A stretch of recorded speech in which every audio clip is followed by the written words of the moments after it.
एक बार बुद्ध एक गांव से गुजर रहे थे। उस गांव के लोग उन्हें पसंद नहीं करते थे। उन लोगों ने बुद्ध को घेर लिया और उन्हें भला बुरा कहने लगे।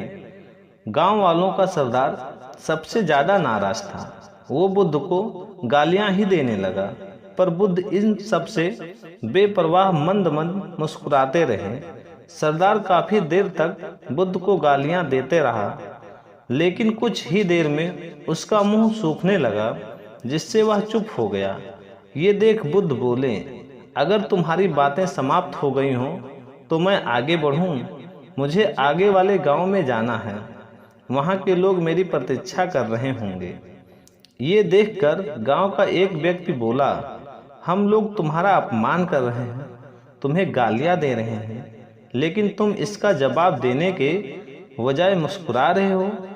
तुम इसकी प्रतिक्रिया क्यों नहीं देते? बुद्ध बोले, वत्स, तुमने आने में तनिक देर कर दी। यदि तुम 10 वर्ष पहले आए होते तो मजा आ जाता, क्योंकि 10 वर्ष पहले मैं भी तुम्हारी तरह था।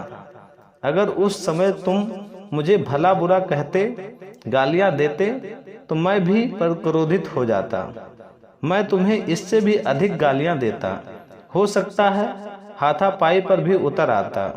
पर अब मैं आगे बढ़ गया हूँ, अपना क्रोध घृणा सब पीछे छोड़ आया हूँ।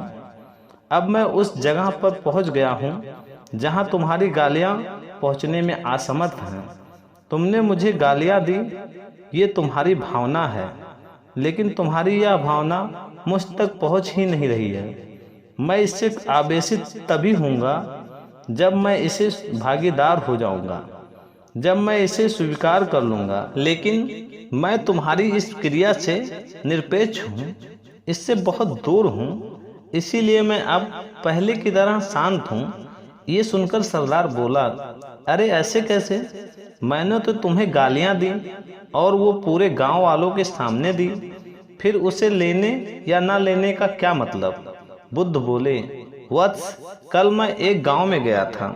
वहाँ के लोगों ने मेरा प्रवचन सुना, वो बहुत प्रसन्न हुए। गांव का मुखिया मेरे लिए मिठाई लेकर आया और उसे खाने का आग्रह किया। मैंने कहा कि मेरा पेट भरा हुआ है, इसीलिए मैं इसे ग्रहण नहीं कर सकता। ये सुनकर वो व्यक्ति मिठाई वापस लेकर चला गया, क्योंकि जब तक मैं कोई चीज लूंगा ही नहीं तो कोई मुझे कैसे दे पाएगा? इसमें तो मेरी सहमति आवश्यक है ना। हाँ, ये तो है। एक व्यक्ति ने बुद्ध का समर्थन किया।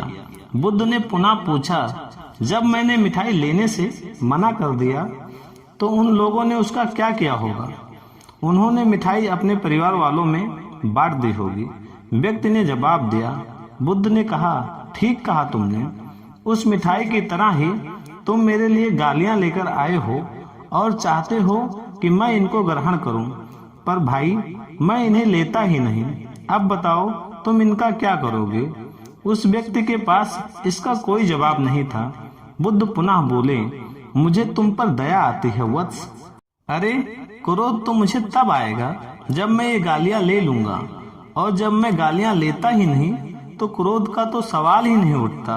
बुद्ध की बातों पर सरदार ने कोई प्रतिक्रिया नहीं दी। शायद वो कुछ सोच रहा। बुद्ध बोले, मैं अपनी आंखों से देख रहा हूँ कि गाली एक कांटा है, जिसे देने वाला व्यक्ति और लेने वाला व्यक्ति दोनों क्रोध से पागल हो जाते हैं। तो फिर तुम ही बताओ कि मैं आंखें रहते हुए भी कैसे कांटों पर चलूं? आंखें रहते हुए मैं कैसे गालियां ले लूं? और होश में रहते हुए मैं कैसे क्रोधित हो जाऊं? इसीलिए मुझे क्षमा करो वत्स, मैं तुम्हारा उपहार ग्रहण करने में असमर्थ हूँ। कहते हुए बुद्ध ने अपने हाथ जोड़ दिए। बुद्ध की बातें सुनकर सरदार लज्जित हो गया। उसकी आंखें छलछला आईं। उसने कुछ कहना चाहा, पर उसके होठों ने जवाब दे दिया, और जब उससे रहा नहीं गया तो वह बुद्ध के चरणों में गिर पड़ा। दोस्तों, हम में से ज्यादातर लोग यही समझते हैं कि हमारे दुखों का कारण कोई दूसरा व्यक्ति है, और जब हम ऐसा मानते हैं तो हम अपने स्वयं नियंत्रण की कमी और अक्षमता को अनदेखा करते होते हैं। वास्तव में ये हम पर निर्भर करता है कि हम दूसरों के द्वारा प्रदान की गई नकारात्मकता को स्वीकार करते हैं या नहीं। अगर हम नकारात्मकता को स्वीकार करते हैं तो हम अपने पैर पर कुल्हाड़ी मारते हैं, और जब हम उसे अस्वीकार कर देते हैं तो घृणा, क्रोध, हिंसा हर किसी से मुक्त हो जाते हैं।